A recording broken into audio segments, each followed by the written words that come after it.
ఈరోజు దేవుడు నిన్ను బలపరిచే మాట సామెతల గ్రంథం 3వ అధ్యాయం 10వ వచనం. నీ కొట్లలో ధాన్యం సమృద్ధిగా ఉండును. అద్భుతమైన విషయం, నిజమే. అవునండి, మన కొట్లు సమృద్ధిగా ఉండబోతా ఉన్నాయి. నీవు వెలితితో లేమితో ఉన్నానని బాధపడుతున్నావు కావచ్చు. నీకున్న లేమిడి, నీకున్నటువంటి ఇరుకు ఇబ్బంది అని నా దేవుడు తొలగింపజేసి సమృద్ధి అయిన దీవెన ఆశీర్వాదాలను నీ కుటుంబంలో నా దేవుడు కుమ్మరించబోతున్నాడు. హల్లెలూయా. పాతకాలంలో కానీ ఇప్పుడు కానీ మనం గమనిస్తే ధాన్యాన్ని కొట్లలో అనగా ఒక పెద్ద ప్రదేశం, ఒక రూములో దాచిపెట్టుకుంటూ ఉంటారు. ఈ రోజులు మాట్లాడుకుంటే గోడౌన్స్ అంటారండి. గోడౌన్లలో వారి ధాన్యాన్ని దాచుకుంటూ ఉంటారు. దేవునికి సమస్తం ఏం కలుగు. నిజంగా అండి, అలా దాచుకున్నప్పుడు ఎంతో వారు గొప్ప ధనవంతులు, ఆశీర్వదించబడిన వారు, గొప్ప ఉన్నతమైన స్థితిలో ఉన్నవారని చెప్పేసి అందరూ అనుకుంటూ ఉంటారు.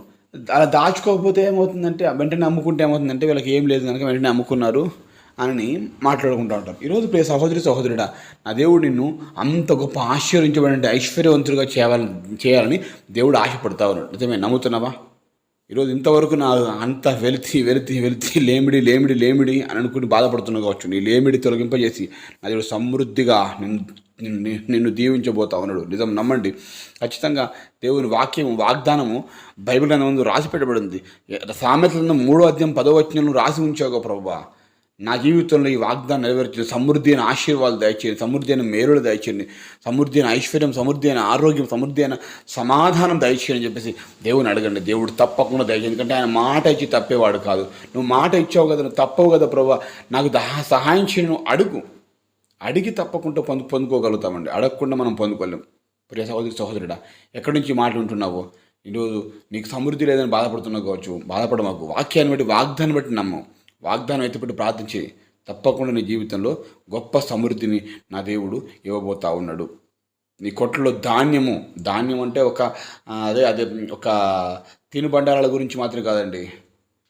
ధాన్యం అనగా నీ జీవితంలో నీకు ఏదైతే కావాలో అది దేవుడు ఖచ్చితంగా ఇవ్వబోతున్నాడు. ఆ ఆశీర్వాదాన్ని, ఆ మేలును, ఆ డబ్బును, ఆ యొక్క సిరి సంపదలను, ఆ యొక్క దైవికమైన ఆశీర్వాదాలన్నీ నా దేవుడిని సొంతం చేయబోతున్నాడు.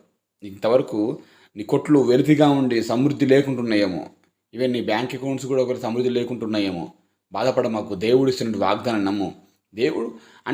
దేవుడు ఎక్కడి నుంచో తీసుకొచ్చి నీకు ఇస్తాడని చెప్పేసి అని అనుకోమాకు. ఏదో వ్యతిరేకంగా ఆలోచించే స్వభావం నీకు ఉండకూడదు. నీవు చేసే పనిలోనే దేవుడిని కలిసి వచ్చేటట్టు చేస్తాడు. ఇది సత్యం. నువ్వు చేసే పనిలోనే ఎక్కువ ఆశీర్వాదం పొందుకోగలుగుతావు. ఇది ముమ్మాటి సత్యం. నువ్వు చేసే జాబ్లో ఎక్కువ నువ్వు చేసే బిజినెస్లో ఎక్కువ సంపాదించగలుగుతావు. కానీ ఈ వాక్యం నమ్మండి, తప్పక దేవుని ఆశీర్వాదం పొందుకోగలుగుతాము. ఆమేన్.